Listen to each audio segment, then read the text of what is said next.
அரசு பள்ளியில் மாற்றுத்திறனாளிகள் குறித்து தவறாக பேசிய மகாவிஷ்ணுவுக்கு கடும் தண்டனை வழங்கப்படும் என்று தமிழ்நாடு அனைத்து வகை மாற்றுத்திறனாளி ஆசிரியர் மற்றும் அரசு ஊழியர் சங்கம் சார்பாக வலியுறுத்தப்பட்டுள்ளது.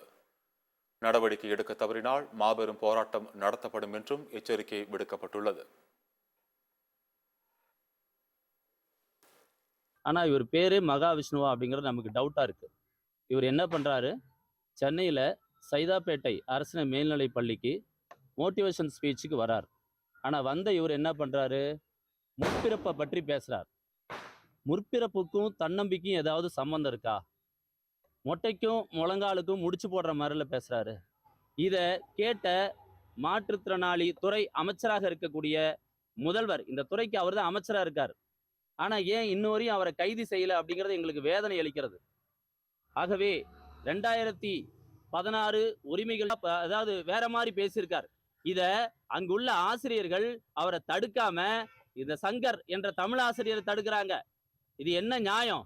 இவருக்கு அனுமதி கொடுத்தவர் உயரதிகாரி, அவரெல்லாம் வந்து இடமாற்றம் செஞ்சிருக்கணும் இல்லையா? அங்குள்ள தலைமை ஆசிரியருக்கு சம்பந்தம் இருக்கு அப்படின்னாலும் அங்குள்ள உயரதிகாரி மேல இதுவரையும் நடவடிக்கை எடுக்கல. இதன் மீது உடனடியாக பள்ளி கல்வித்துறை இயக்குனர் கண்ணப்பன் சார் அவங்க விரைந்து நடவடிக்கை எடுக்க வேண்டும்.